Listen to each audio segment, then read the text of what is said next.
Late me tell you a secret. सबसे easy तरीका ये पता लगाने का कि आने वाला टाइम कौन से सेक्टर्स का है, कौन से स्टॉक्स आपको मल्टीफोल्ड रिटर्न्स दे सकते हैं। सबसे इजी तरीका ये पता लगाने का है अपने आसपास क्या हो रहा है, आप क्या चीज़ यूज़ कर रहे हो, किस चीज़ का यूजेज बढ़ने वाला है, ये एनालाइज करना। तो लेट्स एनालाइज मेरे लास्ट 6 मंथ्स। मैंने सबसे ज़्यादा क्या किया, नेटफ्लिक्स पे मूवीज़ देखी। वॉच मैंने कौन सी पहन रखी है, एप्पल आई वॉच। ओके, उसके अलावा स्पेयर टाइम में मैंने क्या किया, फेसबुक पे लोगों से कनेक्ट किया। उसके अलावा ये वीडियो आप कहाँ पे देख रहे हो, यूट्यूब पे। एंड ज़्यादा मैंने शॉपिंग कैसे की, बिकॉज हम कहीं जा तो सकते नहीं थे, तो अमेजोन से मैंने सारी चीज़ें शॉप की जो मुझे लेना था। इसके अलावा और मैंने प्लानिंग की कि जो इलेक्ट्रिक कार लॉन्च होने वाली है मैं वो बाय करने वाली हूँ। तो सबसे best company I think would be Tesla. इसके अलावा पूरे मैनकाइंड को अभी सबसे ज़्यादा ज़रूरत है एक ऐसी मेडिसिन की जो इस कोविड-19 पैंडेमिक से हमें छुटकारा दिलाए। क्या ये कंपनी इंडिया में ही जो फार्मास्यूटिकल कंपनीज है वही होने वाली है या दुनिया की कोई भी कंपनी हो सकती है? नेवर नो, कोई भी हो सकती है, राइट? तो क्या मैं इंडिया में बैठ के इन सारी कंपनीज में इन्वेस्ट कर सकती हूँ? Answer is yes. क्या ये जो आप बाहर के मार्केट्स में, इंटरनेशनल मार्केट्स में इन्वेस्टमेंट कर सकते हो, ये एक अपॉर्चुनिटी है या फिर एक ट्रैप है? अगर आप इन्वेस्ट करना चाहते हो तो क्या अभी जब Dow Jones and Nasdaq and S&P 500 and सारे इंटरनेशनल मार्केट्स नीचे गिर रहे हैं, रेड में है, तो क्या ये सही टाइम है उसमें इन्वेस्ट करने का? एंड मोस्ट इम्पॉर्टेंटली, अगर इन सारे क्वेश्चंस का आंसर है यस, अगर मैं इन्वेस्ट करना चाहती हूँ तो वो मैं कैसे करूँ? सो ये सारे क्वेश्चंस के आंसर्स आपको इस वीडियो में मिलेंगे। इसके लिए ये वीडियो पूरा देखिए, लेकिन उसके पहले अगर चैनल आपने सब्सक्राइब नहीं किया है तो नीचे subscribe and bell button press करके इसे सब्सक्राइब कीजिए। वीडियो अच्छी लगे तो इसे लाइक कीजिए, शेयर कीजिए। इसके अलावा कोई क्वेरी हो तो आप नीचे कमेंट बॉक्स में कमेंट कर सकते हैं। Now let's start with today's video. सबसे पहले ये समझते हैं कि इंडिया में ये क्रेज, ये ट्रेंड अभी आया है जिसमें लोग बाहर इन्वेस्ट करना चाहते हैं, बाहर इन्वेस्ट करने की अपॉर्चुनिटीज़ खुल रही है। लेकिन इंडियन मार्केट्स में बहुत टाइम से फॉरेन इन्वेस्टर्स इन्वेस्ट करते थे, राइट? आप हमेशा FII नंबर्स देखते थे। इनफैक्ट पहले के टाइम पे FII का इम्पैक्ट इंडियन मार्केट्स पे इतना ज़्यादा था कि नवंबर दिसंबर में जो हॉलीडे सीजन होता है फॉरेन इन्वेस्टर्स के लिए, वो अपना पैसा बाहर निकालते थे फॉर हैविंग अ ट्रिप और व्हाटएवर, और इमीडिएटली इंडियन मार्केट्स गिर जाते थे। दिस वॉज बैलेंस्ड जब DII म्यूचुअल फंड वगैरह का रोल आया और इंडियन जो जनता है वो अवेयर हुई, वो भी स्टॉक मार्केट में इन्वेस्टमेंट करने लगी। पहले बहुत कम लोग होते थे जो स्टॉक मार्केट में इन्वेस्ट करते थे, मैक्सिमम लोग अपना बैंक में पैसा रखते थे। तो ऐसा क्यों? यूएस का अगर मैं एग्जांपल लूँ, US is a developed economy and India is a developing economy, right? तो being a developed economy, US का कोई बंदा अगर वहाँ के बैंक में अपना पैसा रखता है तो उसे इंटरेस्ट नहीं मिलता वहाँ के बैंक से, इनफैक्ट उसे चार्जेस देने पड़ते हैं उसका पैसा सेफली रखने के लिए। ऑन द कॉन्ट्ररी, इंडिया में इंटरेस्ट रेट FD अगर आप बना के रख रहे हो, पहले के टाइम पे इट वाज लाइक बहुत हाई रेट्स होते थे। मैं खुद जब बैंक में थी, I have booked clients FDs जो 9% 10% के रिटर्न्स देती थी। तो ये एक मेजर रीज़न था कि इंडिया में लोग अपना पैसा FD में रखते थे, बट US में लोग अपना पैसा FDs में या बैंक में रखने से कतराते थे। लेकिन अब सिनेरियो चेंज हो गया है। इंडिया में भी जो पोस्ट ऑफिस स्कीम्स है, जो FDs है, इस तरह के जो डेट इंस्ट्रूमेंट्स है, उसमें रिटर्न्स, रेट ऑफ इंटरेस्ट जो दिया जाता है वो बहुत कम हो गया है।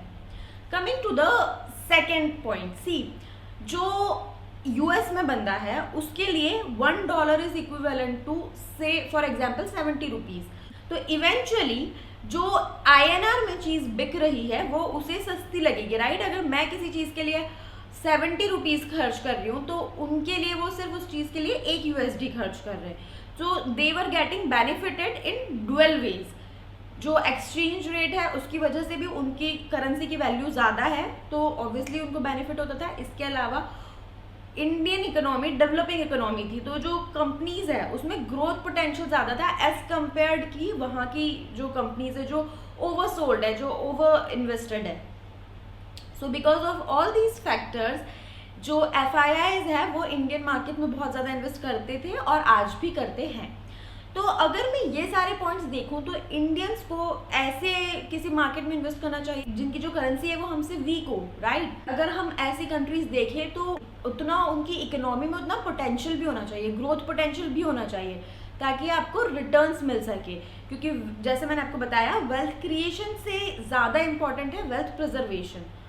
सो दैट इज़ वाई जो इंडियन इन्वेस्टर्स है उनका जो मैक्सिमम इंक्लिनेशन है वो है US मार्केट्स की तरफ, क्योंकि जो हम डे टू डे लाइफ में प्रोडक्ट्स यूज़ करते हैं, जो टॉप कंपनीज है वो US की है। तो इस वजह से लोगों का मैक्सिमम इंक्लिनेशन है नैस्डैक, डॉ जोन्स, S&P 500, ये 3 स्टॉक इंडाइसेस जो US की है उसमें इन्वेस्ट करने का। Now coming to the ways by which you can invest in international markets and global markets.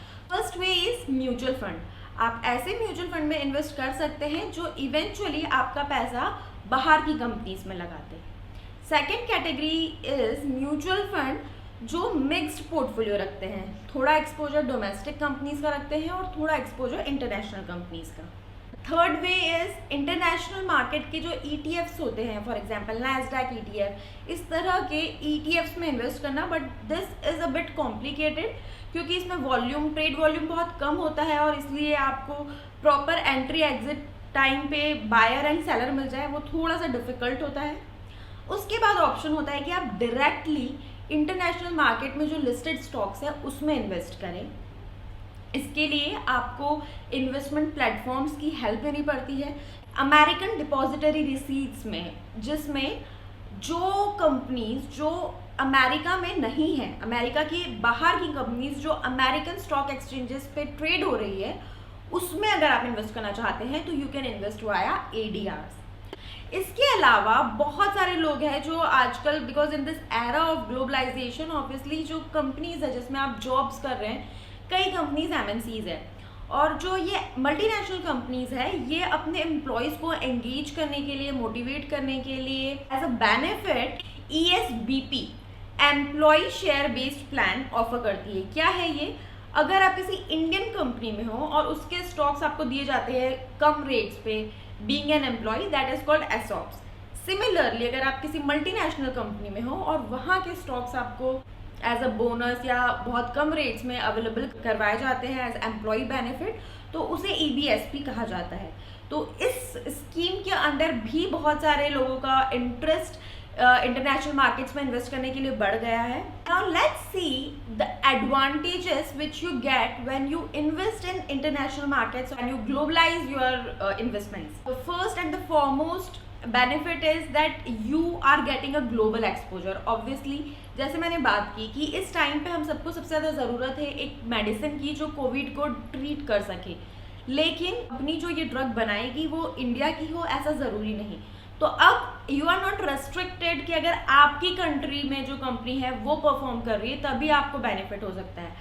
आप जो वर्ल्ड लीडर है हर सेक्टर में, हर सेगमेंट में जो कंपनी वर्ल्ड लीडर है उसमें आप इन्वेस्ट कर सकते हैं एंड बेनिफिट ले सकते हैं। कोई भी कंपनी पूरी दुनिया में कहीं पे भी प्रॉफिटेबल है, कमा रही है, तो आप उसकी ग्रोथ का पार्ट बन सकते हैं इररिस्पेक्टिव कि वो आपकी कंट्री की कंपनी है या नहीं। This is actually a very big advantage, लेकिन with great power comes great responsibility. तो जितना बेनिफिशियल बाहर की कंपनीज में इन्वेस्ट करना है उतना ही इम्पॉर्टेंट है प्रॉपर रिसर्च करना, प्रॉपर स्ट्रेटेजी के साथ में इन्वेस्ट करना इन कंपनीज में। इसमें नो डाउट आपको एक बहुत अच्छा डाइवर्सिफिकेशन मिलता है पोर्टफोलियो का और आप किसी एक कंट्री की इकोनॉमी पर डिपेंडेंट नहीं हो जाते कि अगर उस कंपनी की इकोनॉमी अच्छा परफॉर्म नहीं करेगी तो आपके जो रिटर्न्स हैं वो बहुत ज़्यादा मिनिमाइज हो जाएंगे। Now coming to the disadvantages, as I said with great power comes great responsibility. Now please understand आपकी कंट्री में क्या चल रहा है, कंपनीज में क्या चल रहा है, जो प्रमोटर्स है, जो ओनर्स है वो क्या कर रहे हैं, that news is very easily available to you. बाहर की कंपनीज में it's not that easily available, you have to be vigilant, you have to track them. इसके अलावा जो टाइमिंग्स है आपको उसका ध्यान रखना होगा, क्योंकि ऑब्वियसली अगर आप यूएस में कर रहे हो तो यूएस और इंडिया के टाइमिंग्स में बहुत डिफरेंस है, तो जो वहाँ के मार्केट आवर्स हैं आपको उसमें इन्वेस्ट करना होगा या बाय करना होगा या सेल करना होगा, जो भी करना है आपको उसके अकॉर्डिंग अपने आप को ट्यून करना होगा। इसके अलावा अगर आप एक्सचेंज रेट की बात करें, फॉर एग्जाम्पल आपने आज कोई स्टॉक बाय करा और एक्सचेंज रेट है US dollar versus INR 75 rupees, और आप एक महीने बाद सेल कर रहे हो वो स्टॉक और तब एक्सचेंज रेट हो गया 70 रुपीज़, ठीक है, तो 5 रुपीज़ का लॉस तो आपको सिर्फ एक्सचेंज रेट में ही हो गया, करेक्ट। तो इसमें बाइंग और सेलिंग के वक्त आपका एक्सचेंज रेट क्या है ये भी आपको मॉनिटर करना पड़ेगा, ट्रैक करना पड़ेगा स्टॉक रेट्स के साथ। इसके अलावा जो कैपिटल गेन टैक्स लगता है आपको, वो इस पे ज़्यादा लगता है as compare to Indian stock market investments, and जो टैक्सेशन है, जो अकाउंटिंग है, वो बहुत ईजी नहीं होती। इंडियन गवर्नमेंट ने एक लिमिट भी दे रखी है जो आप बाहर इन्वेस्ट कर सकते हो, उस लिमिट में ना सिर्फ इन्वेस्टमेंट्स आते हैं बट अगर आपका कोई फॉरेन ट्रैवल है, बहुत सारी चीज़ें आती है, तो you have to keep a proper record, a proper track, ताकि आप इन सब चीज़ों में ट्रैप में ना फंसो। इसके अलावा जो लोग ट्रेड करते हैं उनको मार्जिन मनी नहीं मिलता ये इंटरनेशनल मार्केट्स में ट्रेड करने के लिए। इंटरनेशनल मार्केट्स में तो आई स्ट्रिक्टली से you should not do trade, क्योंकि उसमें जैसा मैंने आपको बताया एक्सचेंज रेट का भी प्रॉब्लम है, उसके ऊपर से फिर आपको ब्रोकरेज चार्जेस भी लगेंगे, सो इट वुड बी मतलब you know it's very less, the chances are very less that it would be a profitable trade. एक और जो बहुत बड़ा ड्रॉबैक है कि legal remedies for the companies listed in international markets would not be available to investors of India, because they would be liable to their jurisdiction, we don't know about that, right. इसके अलावा एक और charges, आप जब अगर proper analysis करेंगे तो सी, आप जब करेंसी बाय कर रहे हैं आप एक्सचेंज रेट के चार्जेस तब दे रहे हो, स्टॉक बाय करने का भी चार्जेस आप तब दे रहे हो ब्रोकरेज का, उसके बाद में जब आप सेल कर रहे हो स्टॉक का again you are paying brokerage plus exchange rate charges, eventually you are incurring double charges both the time, buy करते वक्त भी और सेल करते वक्त भी। Now under liberalised remittance scheme, हर इंडिविजुअल इंक्लूडिंग माइनर जो रेसिडेंट इंडियन है उनको USD 2.5 लाख बाहर रेमिट करने की, इन्वेस्ट करने की परमिशन है इंडियन गवर्नमेंट की तरफ से। But as I told you, अगर आपके फॉरेन ट्रैवल से और भी बहुत सारी चीजें उसमें इंक्लूडेड है, तो ओवरऑल पर individual including minor limit is 2.5 lakh USD per annum. Now let's discuss, is it the right time to invest in stocks which are listed outside India? क्योंकि अभी करेक्शंस है, तो जो नैस्डैक है, जो डॉ जोन्स है, वो अभी बहुत ज़्यादा हायर लेवल्स पे थे। अभी the market is very volatile and correction was due, and अभी यूएस में इलेक्शंस भी है, तो इस टाइम पे मार्केट में बहुत ज़्यादा करेक्शंस एक्सपेक्टेड है। आने वाले टाइम में इलेक्शंस में कौन सी पार्टी जीतती है उस पर भी मार्केट का परफॉर्मेंस बहुत ज़्यादा डिपेंड करेगा।